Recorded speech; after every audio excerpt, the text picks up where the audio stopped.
Welcome back to the district. We enjoyed our time with CHRiS Vaccaro so much last week that we had to run it back, fellas. And we have a special guest in the house. We have Andrew Schellenberg in the house making an appearance. Dan, this is lit. There we go. He's got the Jags swags right there. Lot to talk about, fellas. Let's get after it.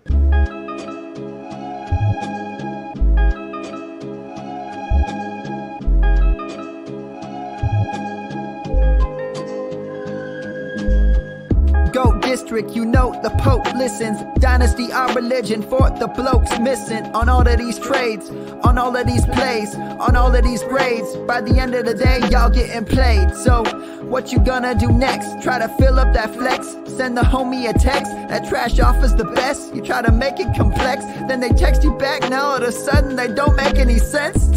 Broaden your horizons, boy. Dynasty's not for the Simons, boy. These trades not for consignment, boy. Respect your opponent, y'all some piranhas, boy. This my advice, from me to you. Open up your cute little podcast queue. Search up GOAT District, my dude. Pop it in your ear, man, y'all know what to do. It's the... And I always be traded. And I always be traded. And I always be trading. Y'all try to betray them, but first you gotta bait them. Fish.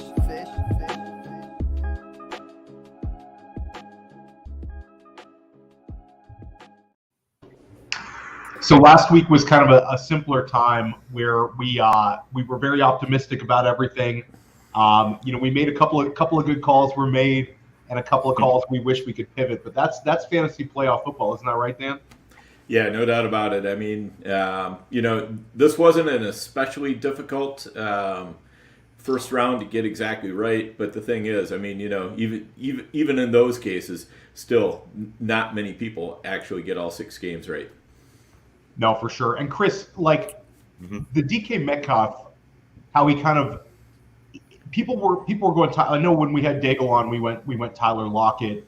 It just seemed like DK was a guy that people should have been more bullish on. It's easy to have hindsight's 20/20, but DK's performance was unbelievable, wasn't it?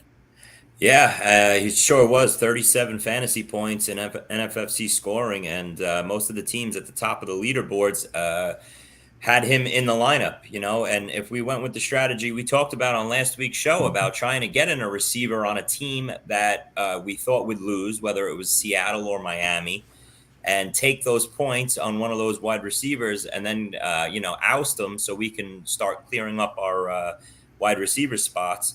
That was the way to go. And Metcalf was the way to go. That was the winning ticket, through week 1 right there. Yeah, and when we talked with John Daigle of 4 for 4, our thoughts were with Tyler Lockett in the FFPC contest. Let's talk about that real quick. I mean, I think, being on Lockett I don't think was necessarily a bad call. Yeah. What I think was kind of the worst part of the call, again, hindsight being 20/20, but Lockett was like the chalk of Seattle. You know what I mean? Like, if you're going to go Seattle, then Lockett was kind of that chalk. But the thought we should have been using there is DK Metcalf is a bona fide stud player, and he can go off against any defense. Doesn't matter who it is. Doesn't matter that he just went 2 games against San Francisco and didn't really do that much. He's got that capability. So if you're trying to get really contrarian, that was probably the pick, and that would be the reasoning why. What do you guys think? I don't know why. As the it just seemed like in the industry as the week went on, everybody was all in on Lockett and fading DK for that game in that matchup. Looking back at it now, I don't see any reason why it shouldn't have been a 50-50 split. And Metcalf was 5% owned in the NFFC contest. So, the majority of the players in this contest felt the same way, about fading Metcalf. It works out that way sometimes, guys. We got to make some choices here. And, looking back, I'm sure we all regret not having Metcalf in there.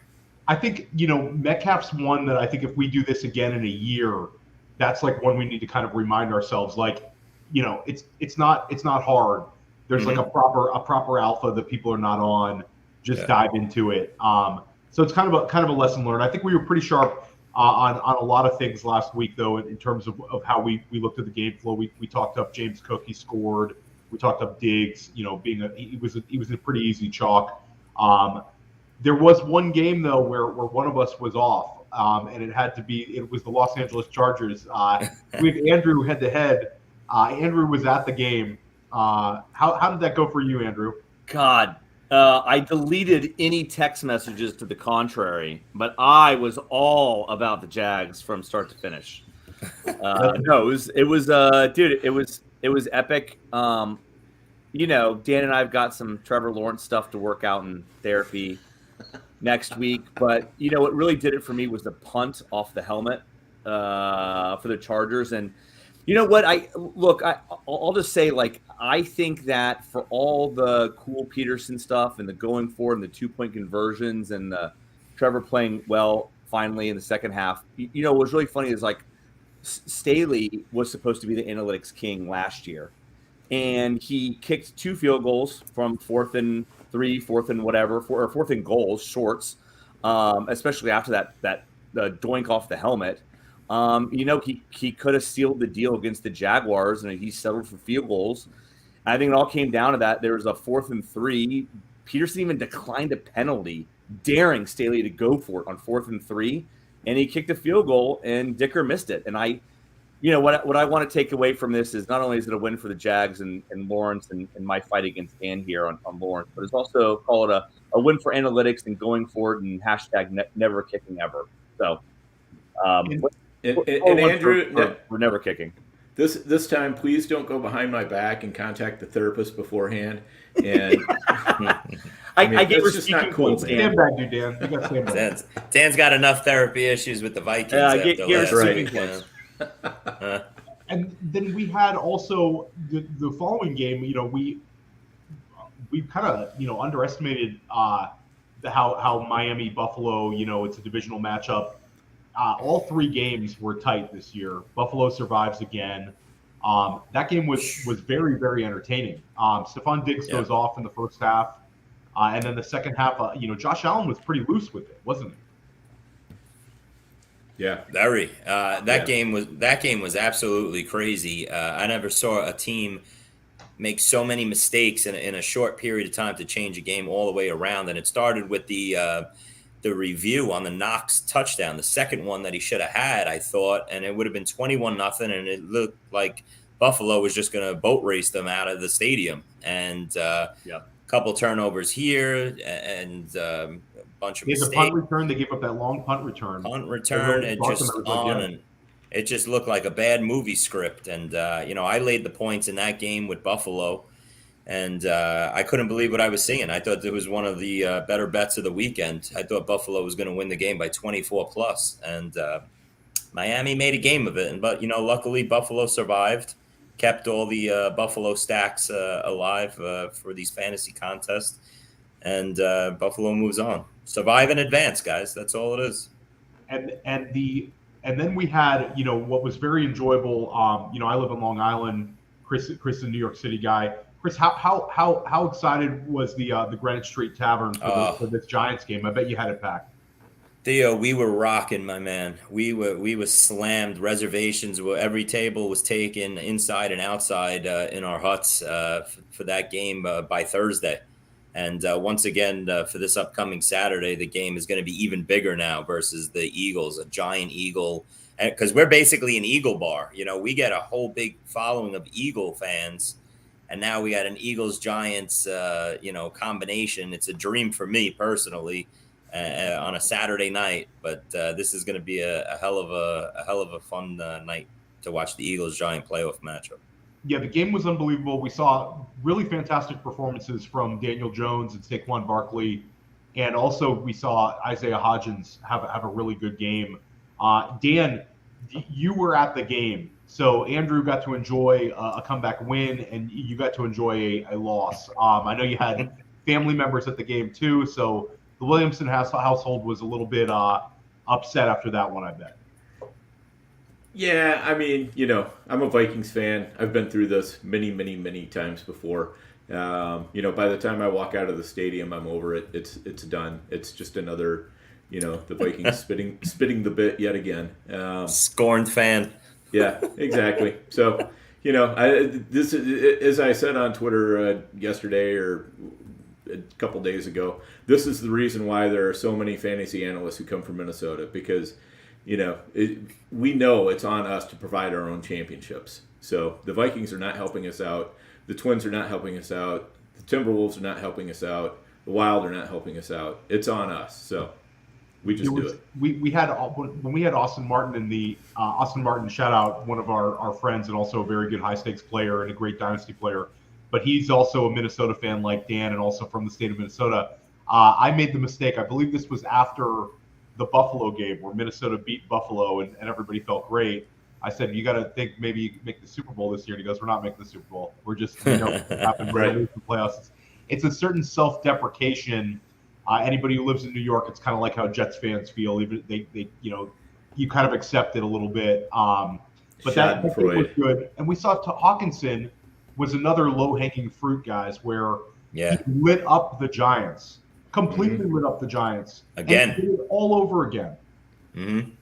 Yep. So that one was, Justin Jefferson hurt a lot of people in playoff contests. He was very, very ordinary. But Hawkinson, man, he looked incredible. Yeah. Go ahead. I'm sorry, Dan. No, I was just going to say, if I'd been picking the Vikings to lose on that game, I would have gone with Hawkinson, because I did have, in other playoff contests, I went with the Vikings to win in some, and I went with the Vikings to lose in some. And where I went with the Vikings to lose, I went Hawkinson most of the time. Andrew, any thoughts on that Minnesota game? Yeah, I mean, I called you on Saturday, Theo, an hour before the game was kicked, and I was still on the Vikings. I thought that we were actually, I think public in general, the sentiment was too many people on the Giants to win, versus kind of what I would have said, like probably the betting odds really show. And obviously I was dead wrong on that, and didn't have enough Hawkinson. But dude, having a completion for 3 yards on 4th and 8 is just like, dude, absolutely devastating. So my daughter, she's 9 years old, trying to get into football, and she's like, "Is Cousins a good quarterback?" I'm like, well, the problem is, like, yeah, he's good, but like he's not going to elevate your team. And it was like right as like they were trying to do that drive, I was like, well, this is a great example. Like he made a completion, but it was such the most worthless completion of all time. He is the anti-Favre.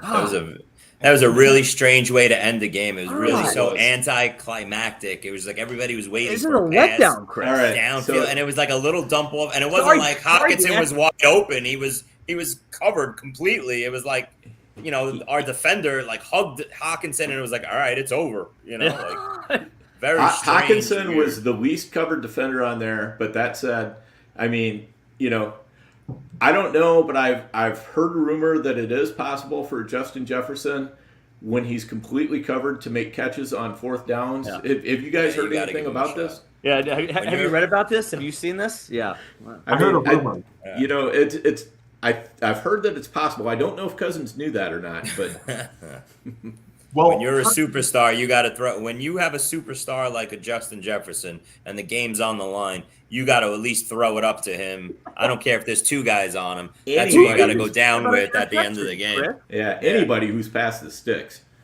Yeah.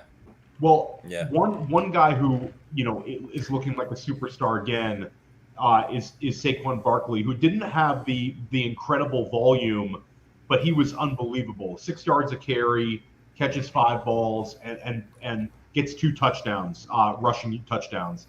Chris, how confident are you in like Brian Dable, moving forward for the Giants? I mean, it's unbelievable to have Dable in New York.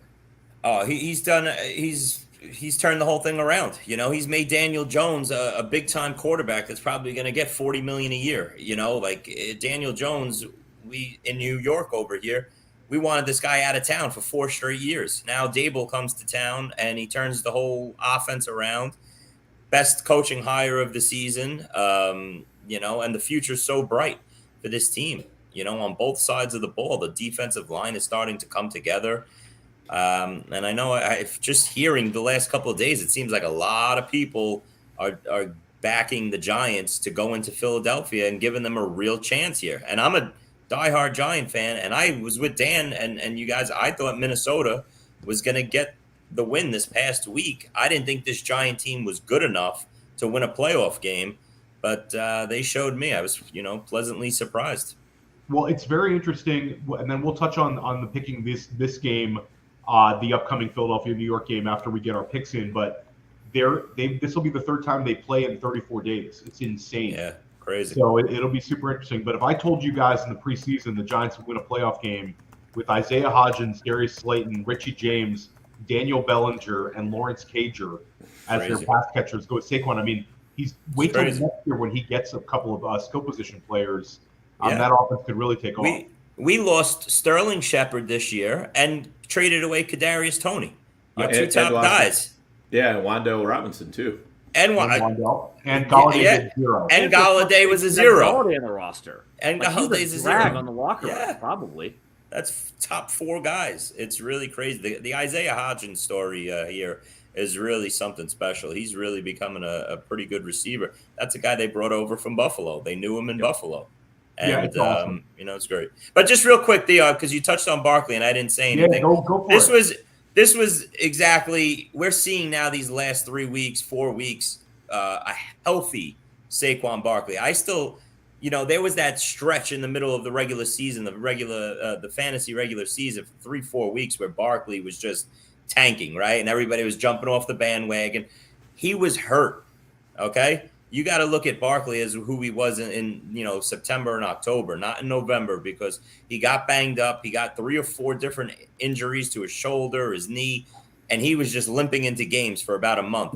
Finally got healthy at the end of the season, and this is what you're seeing. He's an all-world running back, this guy, and I'm telling you, there's no way I'm not taking him again in the top 4 or 5 in fantasy drafts next year. I see, people picking him at the end of the first round, early projections, end of first round, early second round. No, I'm going right back to him early first round next year. I don't care.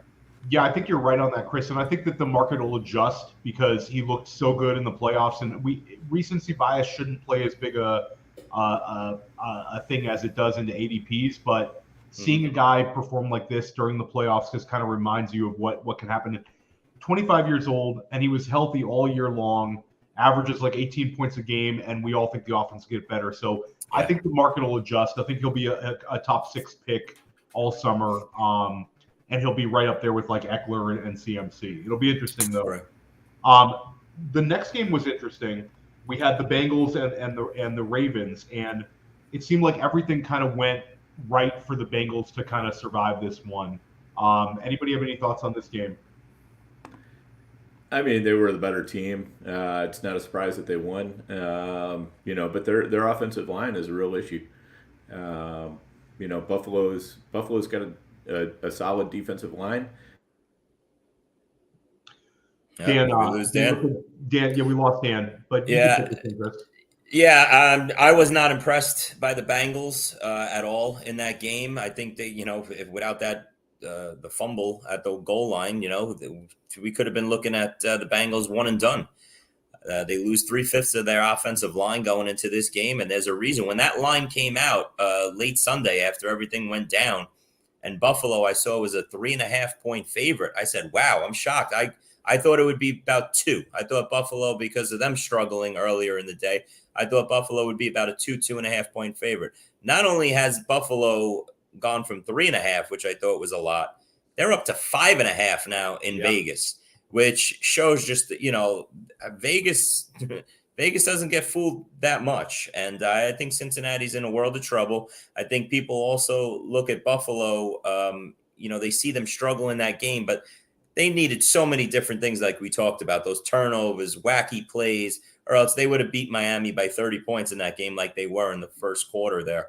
So I expect Buffalo to get their, they get their stuff in order this week and dominate that Cincinnati offensive line and move on to the championship game.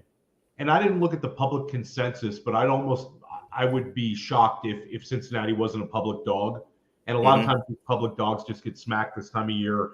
I think that's a great way of looking at the game. I mean, when the line came out as like 4 and you're like, oh, I like Cincinnati getting 4, and then it immediately pops. Yeah. You know you're on the wrong side. So yes.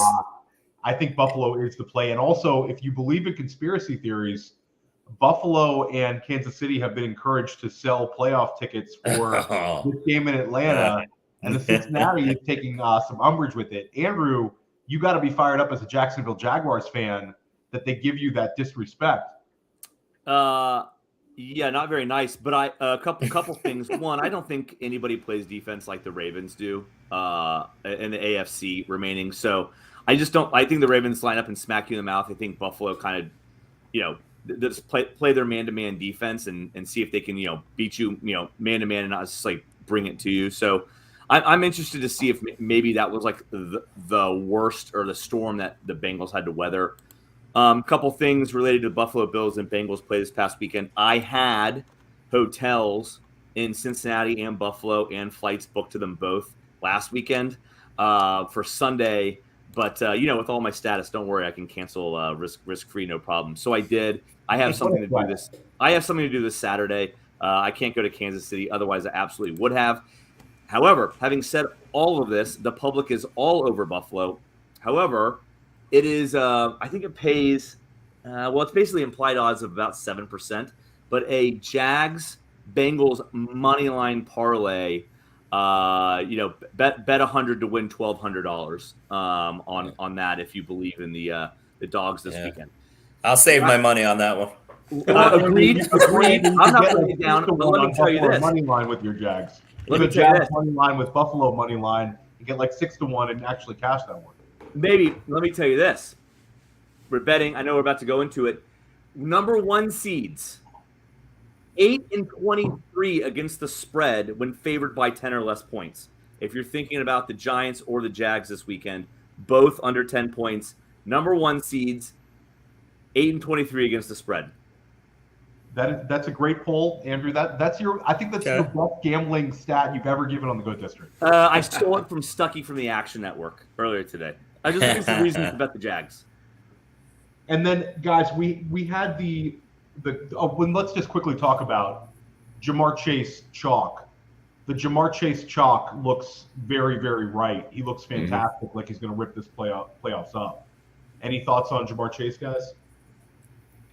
Yeah, I mean, he does look like that. And, I think the fact that he had, like 7-8 weeks, whatever it was, off in the middle of the season, he's just playing at a different level than a lot of guys right now.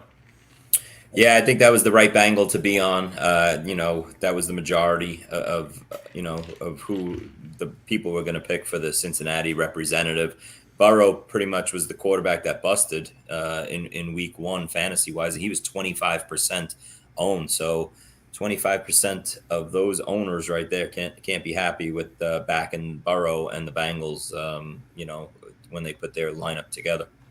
Yeah, and we weren't into it, but Joe Mixon as a pivot looked terrible. Terrible. Yeah. Joe Mixon will be an interesting guy ADP-wise next year because he does not look right, in my opinion. I feel like you're not getting a whole lot of Joe Mixon games. I mean, there's been a few of them, but he could be a guy that, he's definitely just trying to project his ADP based on the offense. He's going to be in the second round, maybe end of the second, but he's not a very appealing pick there. Yeah, definitely. I think he falls out of the top 24, Theo. I don't know. I think he's I think it's like a seeking missile. No, it doesn't look good. He hasn't looked good in a while, and going into this upcoming weekend, I would advise using him for this second week. People think probably, all right, they're going to Buffalo. We do have to replace some of these running backs this week in our rosters. And with 3/5 of his offensive line out, I think he's in for another miserable day. Yeah. And Andrew, the T. Higgins pivot that a lot of people were on is not looking so hot either. There's plenty of game left to be played for the Bengals. I'm just so surprised at the split between the Chase and the Higgins. I actually think that if the Bengals can make the Super Bowl, I think that you've got time to catch up. And given that there was such a disparity in their ownership, I'm surprised. they can't be, T. Higgins owners care, I guess rosters can't be feeling so confident, but there's definitely time to make up. You feel better than owning Mixon at this point. Probably not Burrow, but there's still plenty of game to be played. He could always have a couple of blow up weeks, and maybe Bengals bow out and still catch Chase, especially as a leverage play, right? Wasn't he like only 10% owned in FFPC? That's what I was just going to ask you guys. What was Higgins' percentage? That one I don't have written down. Was it 10%? Hang on, I'll look. I feel like I'm misquoting. Do you have it up, Dan? It was like there was a huge disparity between the two of them. Yeah, because I remember us talking about the two of the bigger ones that people could have. Yeah. So Jamar Chase was almost 66%, and Higgins was down there. Higgins was 9.35%. Yeah. Wow. I'm very surprised at that disparity. Especially I'm in. Like after 1 week, it doesn't look good. Let's admit that. Hand up doesn't look good, but like they make it to the Super Bowl. Higgins has all the time in the world to catch up, and at that much leverage, I mean, it's not likely, but also you're shooting for an unlikely outcome. So it's a good way of looking at it. But Jamar Chase is he's great. I mean, he's unbelievable, and I think he's like we talked about in the district. I think he's going to end up being the number 2 overall pick in redraft next year. I think we're kind of headed in that direction. A lot of time to talk about that this offseason, but now you've got the final game of the week was Monday Night Football. A game where a lot of people were on Tampa and they got just brutalized by Dallas. Despite kicking woes from Brett Maher, Dallas ends up winning 31-14, and it really wasn't that close. Your thoughts on that game, Chris? I loved what I saw. I got all my money back that I lost on the Chargers on Saturday back on Dallas. So that was a positive, at least. Yeah, I didn't understand what people were thinking going into that game, honestly, with Tampa Bay. I watched Tampa. I was betting on Tampa all of December thinking this team can't be this bad. And I was watching every Tampa Bay game and saying to myself, this team is terrible. They're terrible. And then what happened? All of a sudden, we get a small line in 2.5 with Dallas as the favorite. Now, none of us want to go into that game betting against the legend of the legend that is Tom Brady as a home dog. But listen, he lost it, and that team is not what it was a couple years ago. And Dallas got viewed differently all of a sudden because of what they did in Washington in the final week, getting blown out. So everybody said, oh, that's it. Dallas is coming in and they're going to get, wiped out of here. But they went into Washington with a vanilla game plan. They knew Philly wasn't going to lose at home and play hard for the division. And once they got down 10-0 in that game, they mailed it in. And that was it. They went in with a vanilla game plan. So I judged Dallas based on what I saw from them all year long. And I expected them to struggle, Tampa Bay to struggle versus that Dallas defense. And Parsons wreaked havoc all night long. Yeah, I was on Dallas as well, and I was actually surprised by how many people were on Tampa Bay. I went on Friday night with Cody Carpentier for a player profiler show, and they had like a number of people saying who was going to win, and it was like 5 of 7 people were on Tampa Bay. Yeah. So I think a lot of people were on Tampa, and I think that kind of game it was very anticlimactic to end the week that way. But one thing I thought was interesting, Dan, we're in a chat with Mike Sanda, a friend of ours, plays NFFC, really good player and really sharp guy. And he was talking about pivoting to tight ends. We talked about that with Chris a little bit, but Dalton Schultz was really good. His stat line ended up being, 7 catches for 95 yards, but it was the 2 touchdowns as well. Mm-hmm. Right. Yeah, he was definitely the money play there. Which is, in the FFPC, I went that way a couple times. In another playoff challenge I'm in that's kind of, just a privately run thing, I went with Schultz. But, yeah, we didn't do any Schultz here in the NFFC, and that was probably a mistake. Though we did have Pollard in this particular lineup. So, now we've got Pollard at 2x, so hopefully that still pays off. Yeah, and I give go ahead, Andrew. Go ahead, Chris. No, go ahead. I was just wanting to say real quick that isn't it ironic how all year long, again in fantasy, we struggled with the tight ends and how terrible the position was, and all of a sudden these last couple weeks at the end of the regular season, the fantasy championship weeks. Tight end stepped up and we're scoring like crazy. Here we go. We go into the wild card weekend. Gerald Everett kills it, puts up big numbers. Hawkinson puts up big numbers. Evan Ingram has another nice game. And meanwhile, the only one that really didn't show up was the one that was used the most, was George Kittle. Everybody felt so good about George Kittle, against the Seahawks defense. He's the only one that underperformed big time. But tight ends killed it in week 1, and I wonder if we see that going forward again this weekend and on and on. Yeah, it's just interesting, like in the NFFC, the contrarian tight end lineup. You end up saying, I'm not going to do it. I'm going to cram some of these wide receivers. But it was, like you said, you'd end up, kind of liking some of these results. The CeeDee Lamb teams are not dead because he found the end zone, by all means. No.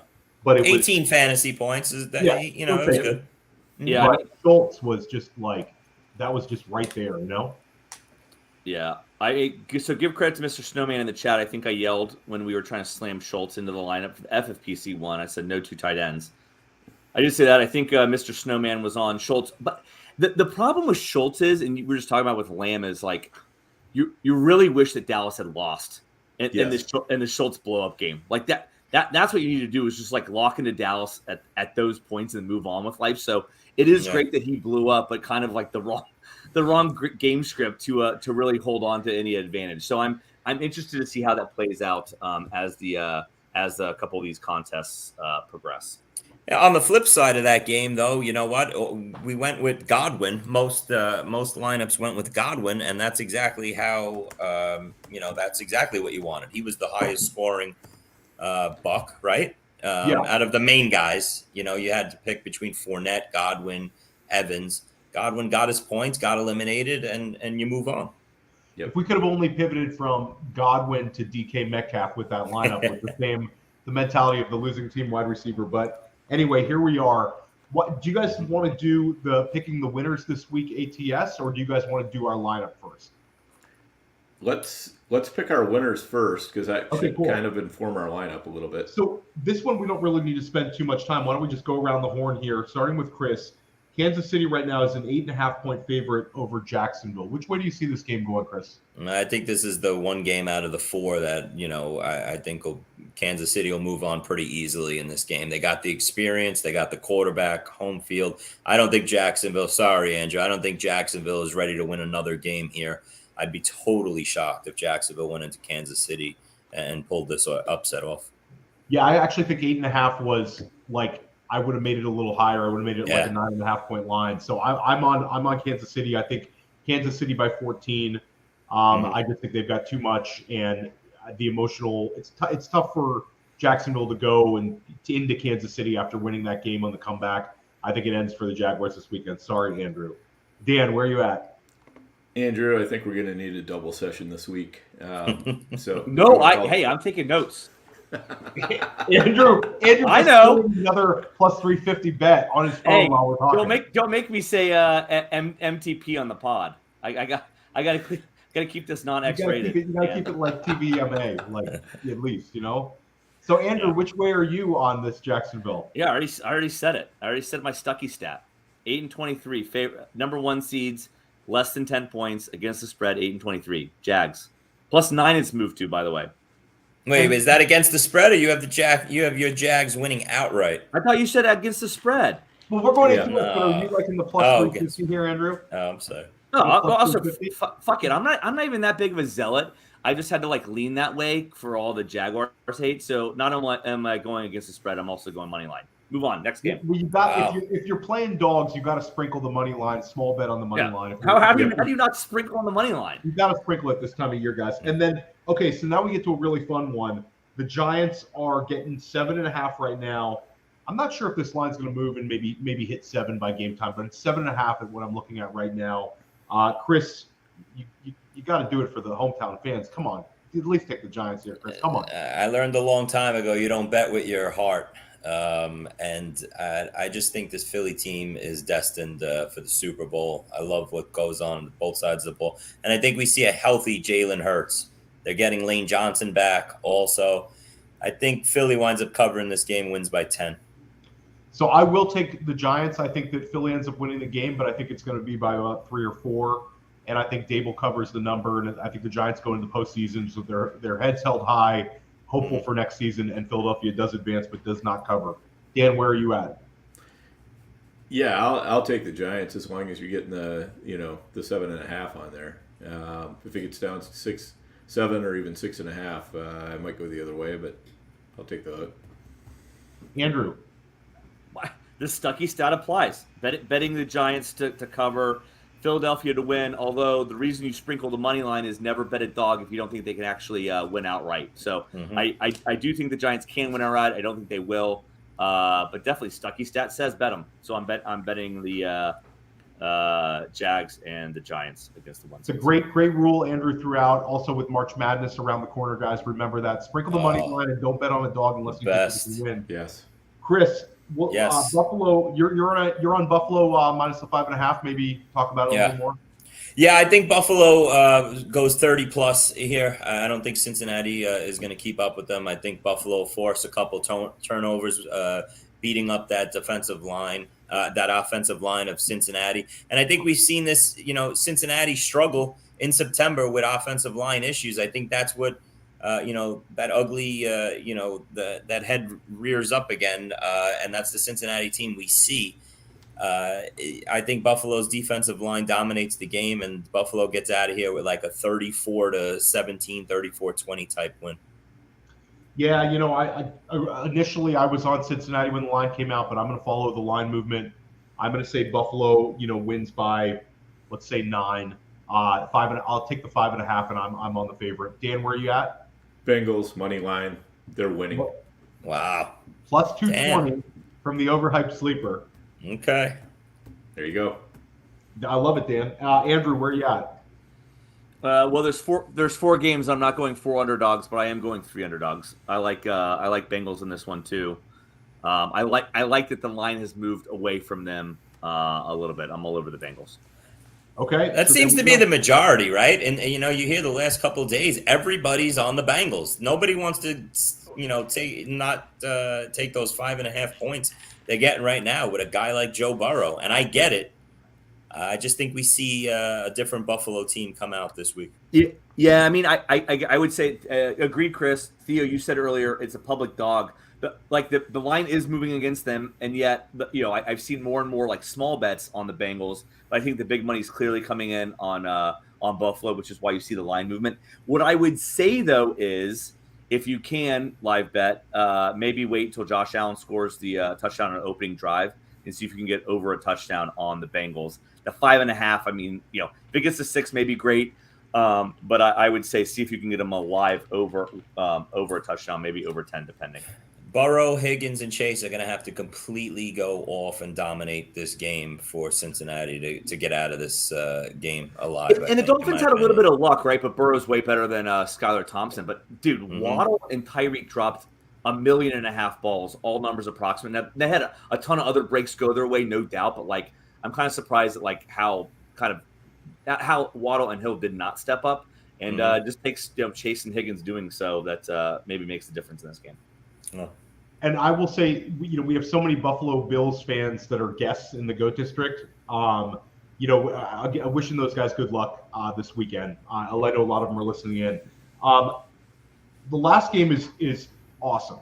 It's Dallas, San Francisco. Anybody who's an NFL fan can think back to multiple times where we've seen Dallas and San Francisco meet in the playoffs.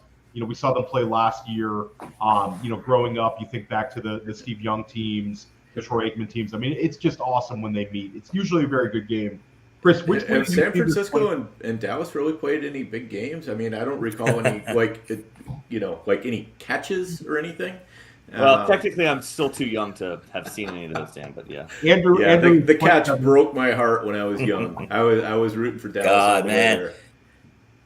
Games in the 90s, man. You lived for those games every year, just with Aikman, and that's what I grew up on. So those games were still fresh in my mind. I love when they replay those as the classics, on NFL Network or wherever. Those teams were unbelievable, and those games every time they played, it was it was the Super Bowl. Yeah, it was and we're talking about pre-internet. all everything. It was like all eyes on this game, and it was all anybody talked about. It was just awesome. Will we get another? Just remember, Theo. Just remember back then. Okay, you would get a Dallas San Francisco, a Dallas Green Bay, or the Green Bay San Fran with Favre and everybody in the NFC Championship game, and that was the Super Bowl, because the following week in the Super Bowl, there was that time frame. The NFC would just dominate the AFC. You know, I remember the Niners going in versus the Chargers. They were 20-something point favorite. You know, the Niners players tell stories still to this day. We celebrated all week long after we beat Dallas because we knew that we just won the Super Bowl. It's crazy how times have changed. Yeah. Well, how do you see this game going, Chris? It's San Francisco -4 right now with Brock Purdy. The next morning after last weekend, I moneyline Dallas plus 170. I jumped on that, and this is my upset call here. I'm going right back to Dallas again. I know most people are saying the extra 2 days of rest for San Francisco is going to be a major factor, and that is one thing I am worried about in this game. But I think Dallas rides the momentum here. And, you saw Geno Smith throw all over that Niners secondary. I'm still going to say that this San Francisco defense is a little overrated. I think people are hyping the defense up way too much. Geno and that Seattle offense exposed them a little bit. I think Dak stays hot, and Dallas gets out of here with a 27-24 win and moves on. That's my upset call for the weekend. No, I love that. I am going to go the other way, though. I'm going to go San Francisco. I think it's going to be right around the number, but I will say San Francisco 28-23 by 5. Okay. Dan?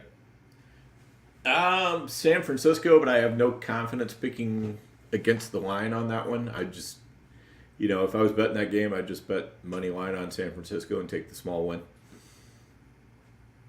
Andrew? Oh, looking at Action Network now. Big money bets say Dallas. Sharp Action says Dallas. Projections say Dallas. Top experts say Dallas. And because I'm a moron, I'm going San Francisco. Listen, guys, I mean, I just think this Brock Purdy story is great and everything, but you know what? I'm waiting for it to fall off the cliff. What is this, his 6th game? He looks great, but you know what? Micah Parsons and this defense is coming to town. I think they're going to cause some trouble for him Sunday, and that's going to be the story at the end of the day is, they finally let him look human. Dallas top 5 in interceptions and top 5 in sacks this year. So, if any defense can really turn you over, it is that Cowboys defense. But guys, we're 42 minutes in.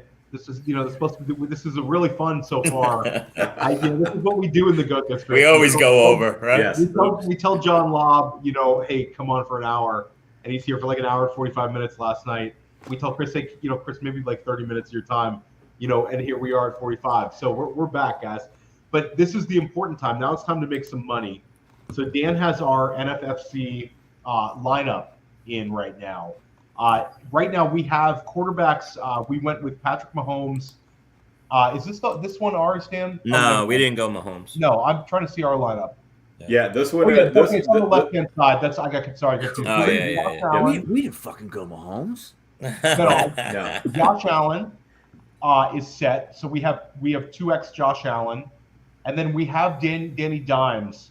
We had talked about pivoting over to Jalen Hurts this week. Is that still something we want to do, or do we want to ride it and just bank the 2x Danny Dimes?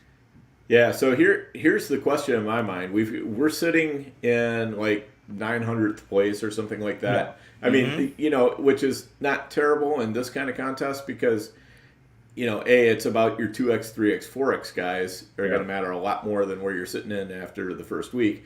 And also, like if we had 12 more points, we'd be in like 400th place instead of 900th place. So, yeah. I mean, it's not that far to get up into the top, 50 or whatever. But 100%. Yep. Yeah. But the question is, do we want to be contrarian? Because obviously going Giants here and sticking with Daniel Jones would be contrarian, or do we want to do what we were planning to do and drop Jones and put in Hurts? Well, Chris, I will say, Chris, you're very bullish on the Cowboys. Do you see the Cowboys making the Super Bowl if they beat San Francisco, or do you see them going down in Philly? Because Dak Prescott is going to be a pivot we could look at as well. Right. Yeah, he is. And what everything Dan just said is true. You know, let's forget about the fact we're in 900 and something place. That means nothing. After this upcoming week is when you could really see the multipliers kick in. You could shoot completely up the board, down the board. So if you remember last week when we played this out, we went this way because we were hoping the Giants would lose. We said that this lineup is going to be based around the Vikings getting the win and then replacing Danny Dimes and taking Danny Dimes' points. Well, for this particular lineup, it's going to be a little difficult once we start putting things together because, you know, it blew up in our face a little bit. I think we have to stick with QB too, guys. We could come back to QB if you want. Yeah, we could, but I'll say what Dan just said. I think that you know, I think we have to ride this out a little bit. You know, there's nothing saying that Danny Dimes can't drop another 30 points in a win or a loss. And if the Giants go on a little magical run here, a little, you know, I don't think it's so absurd after seeing what we saw last week. Danny Dimes goes into Philly, beats them, and we're in the NFC Championship game. We would kick ourselves if we took a Danny Dimes X2, X3 out. So I'm still completely against that strategy in this contest, taking out your X2 and starting over again, regardless of your thought process. So yeah, I mean, I think that Chris kind of, I agree with you on that. I think leaving Danny Dimes in is probably the correct move. Take the 2X, give us a chance to cover up some ground. Andrew, what are your thoughts? Keep him in. Got to roll the dice. I like it. If you can get him to 3X, you know, because I don't think that people are. If you didn't already have you already have Danny Dimes in, I can't imagine people are putting Danny Dimes in now. Yeah. So if you have him in, I think a lot of people are moving away from him.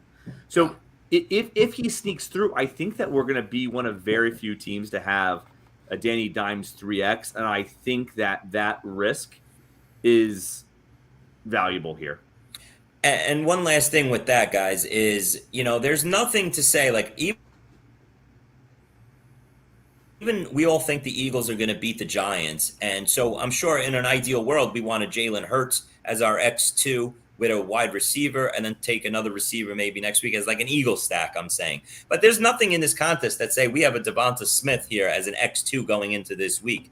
Now, if we play this out where A.J. Brown takes up, or Dallas Goedert, just say, takes up another one of our wide receiver / tight end spots this week, okay? And we build it out where we lose a Danny Dimes to the Eagles this week, and we go with a Hurts come next week and just build the lineup backwards, meaning Devonta Smith X3, A.J. Brown or Goddard X2, Hurts X1, and then Hurts struggles in that game and only gives 18 fantasy points, okay? But meanwhile, Smith and Brown or whoever we use has the 20 or 25 point games together.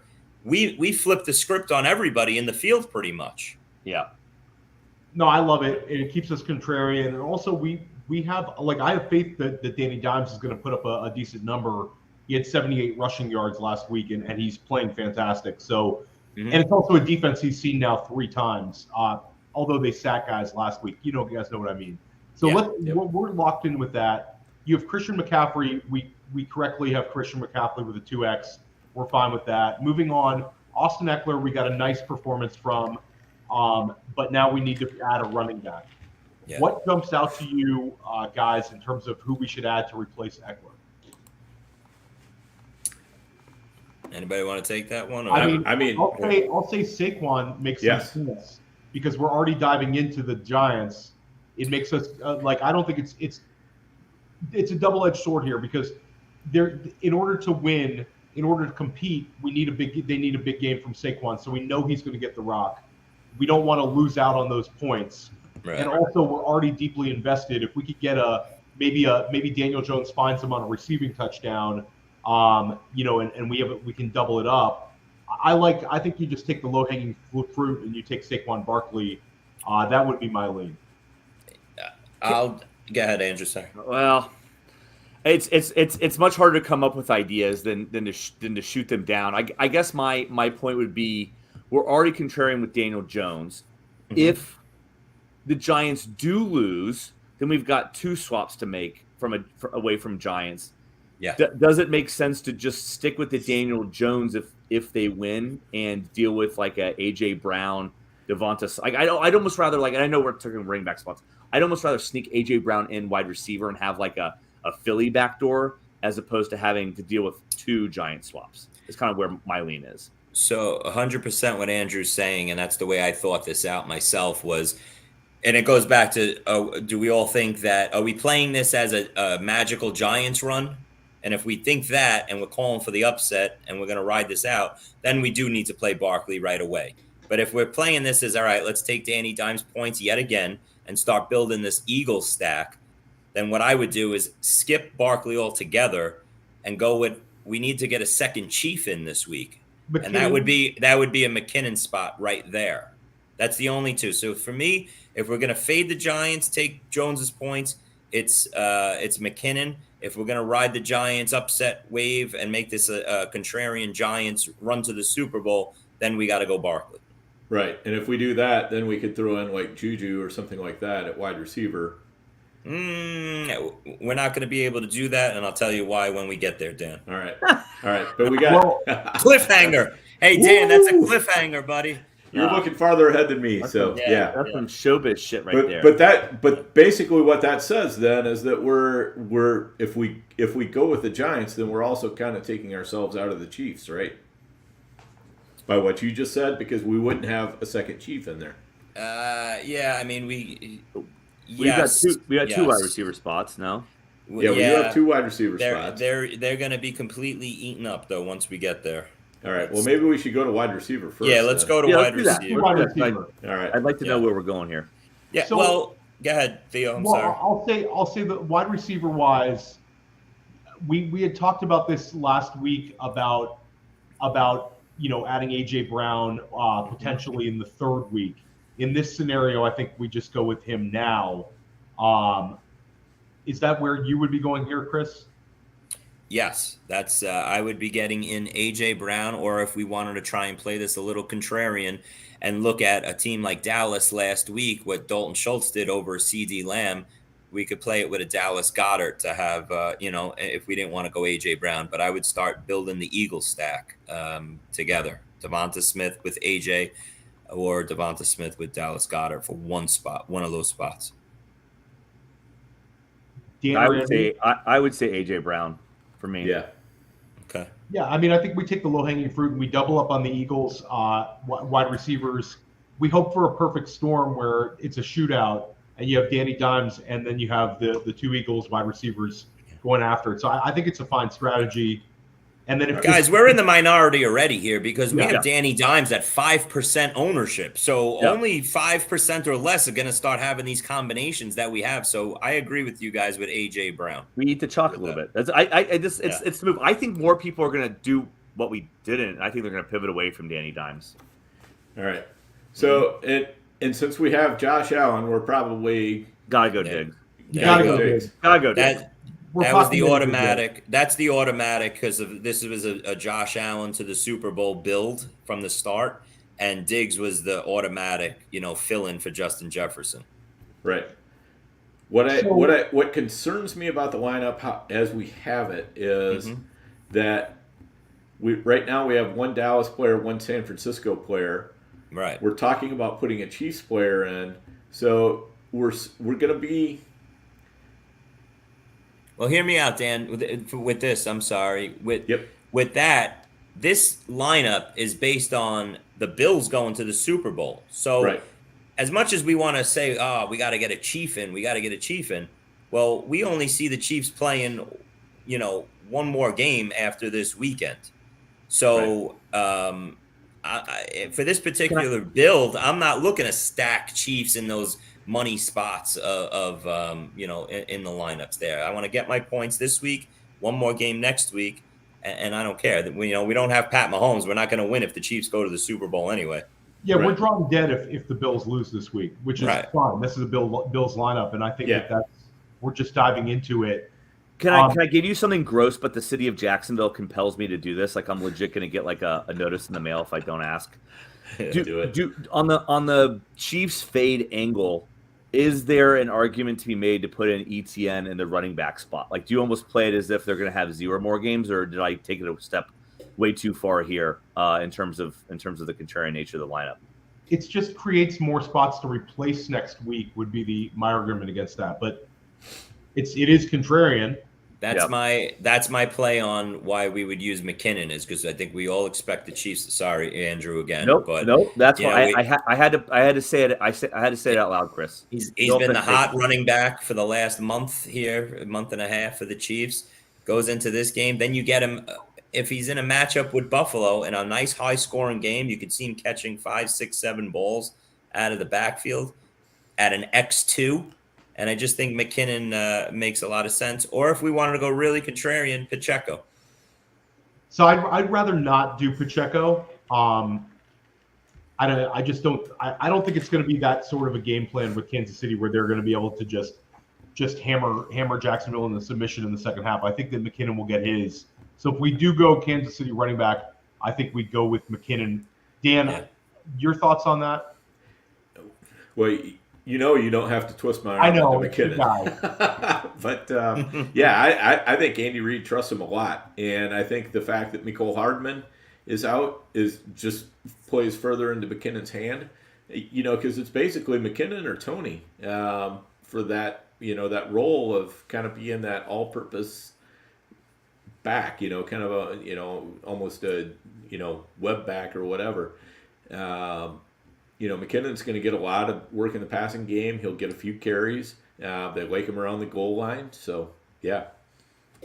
So I'm good locking him in. I think that we should just do it and go McKinnon. All right. So we have McKinnon locked in. All right. So, and again, the one thing that sort of bugs me about this lineup is that we're definitely counting on, and this is probably what we should do. We're counting on the Eagles to win the next 2 games, right?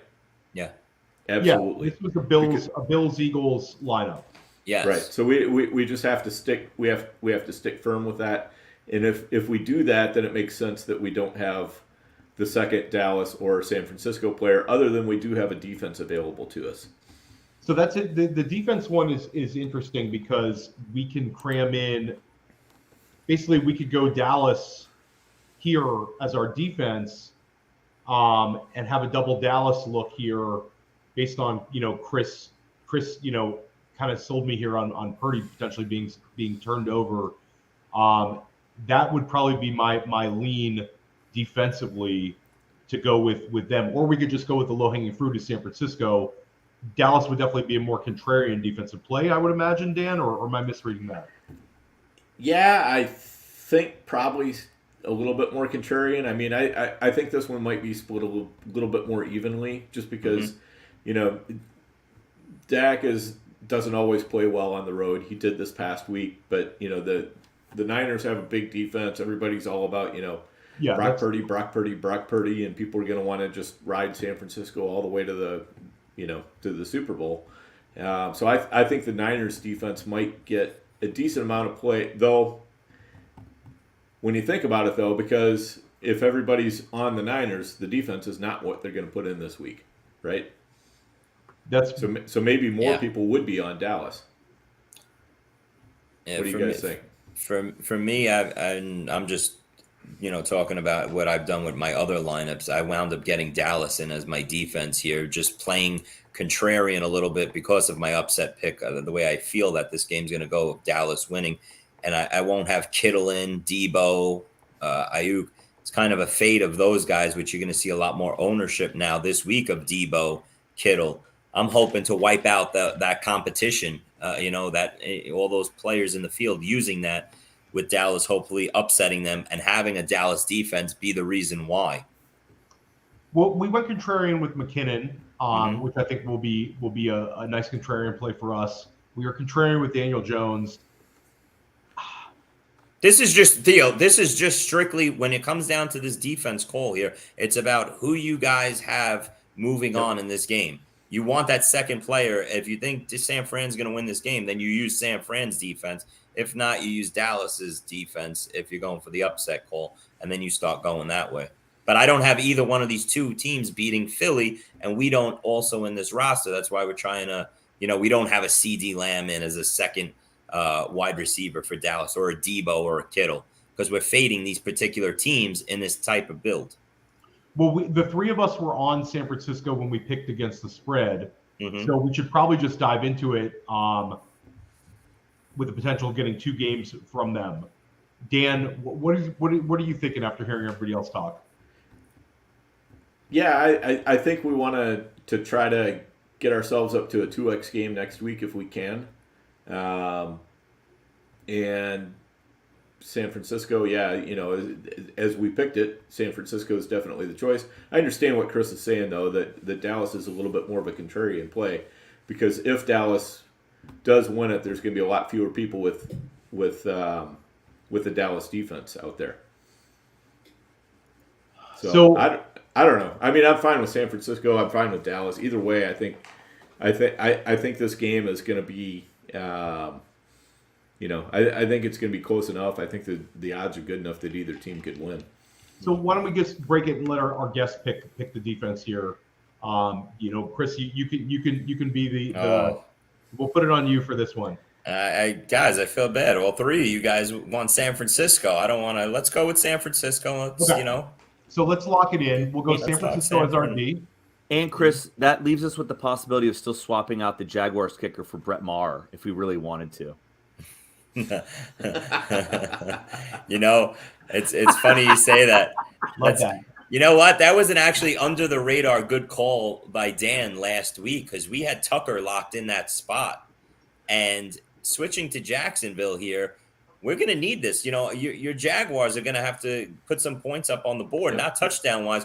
We need to settle for some field goals here. This is a sneaky little play here. God damn it, Chris. We don't fucking kick field goals in Jacksonville. Listen, we don't do it. We'll pick it, a 21-9 halftime. No, we're counting our money. No. How the hell did your quarterback throw 4 first half interceptions that I didn't win my Chargers bet? 27. Don't kick field goals. How the hell does that happen? Don't kick field goals. And how do you lose the game? How do you lose a playoff game where you had Andrew, you're looking at this all wrong. What's going to happen is Trevor Lawrence is going to be so good, they're going to go up on Kansas City by 21-0, and then they're just going to start kicking field goals. I accept. That's fine. Okay. No, 35-0. We can start kicking field goals. Okay. Well, yes. Didn't the Chiefs come back against the Texans like 4 or 5 years ago? Yeah. Down 28-0 or something absurd too. 24-0. I remember that game. Because Bill O'Brien was kicking field goals like a lunatic. Don't kick field goals in the playoffs against the Chiefs. O'Brien went for it on like 4th down, tried like a fake punt, and it got stuffed. Yeah. We don't. Stupid. In the playoffs, you don't kick field goals against the Chiefs. Number 1 rule of life. Well, hopefully this week they kick at least 2 or 3. Yeah, we got a 2x kicker here, guys. I think we let it ride on. No. I just wanted to sneak in a Brett Maher joke. No worries. So to go through our lineup, we have Josh Allen 2x, Danny Dimes 2x. We're loving our QBs. Christian McCaffrey 2x, Jerick McKinnon 1x, Tony Pollard 2x, AJ Brown 1x, Jamar Chase 2x, which is awesome. Travis Kelce 2x, Stephon Diggs 1x, Devonta Smith 2x, the Jacksonville Jaguars team kicker, and the San Francisco 49ers team defense. So we need a big week, fellas. I think we'll get it. It was good. Yeah, I like the way this lineup sets up. It's definitely different than my other ones, guys. And what we need, once again, just, when we're sitting here next week, we need the Eagles to put up some good points, A.J. Brown and Devonta Smith to have big games, and Danny Dimes to have, playing catch-up and give a really great point total at X2. And then we could come back next week and insert Jalen Hurts into the Danny Dimes spot with an Eagles win. This was awesome. This was awesome tonight, guys. We went over an hour with you, Chris. It's always a blast when you're in the district. Let everybody know where they can find you. Nowadays, just on Twitter, but, come next season at The Athletic, I'm over there doing all my fantasy work. And, on Twitter, Chris Vacarro, GST. Awesome. And Andrew, where can everybody find you? Dude. Who knows? AM Schellenberg on Twitter, but who knows what I've got going on or where I am in the country. So, La Quinta. For now in Jacksonville, and I won't be in Kansas City this weekend, I committed myself to some kind of fundraising dinner before I realized that the Jaguars were going to be in the playoffs. So I got that Saturday night. If the game was on Sunday, I would have been there, but I'm looking forward to being in either Buffalo or Cincinnati next week. No doubt about it. Awesome. There you go. Nice. Dan will be back. Everybody, please check out. Dan and I sat down with John Lobb last night. Whether you play redraft or whether you play Dynasty, it'll give you a great introduction to this 2023 incoming class. John was fantastic. It was a really, really fun show. Make sure you listen to this one. Again, thank you to Chris. Next week, we'll be back in the district. Matt Hicks will be in the district. We have Jax Falcone, Scott from the Undroppables. We have a few more shows on the way. Stick with us all offseason. We're bringing the fire, everyone. Have a great night.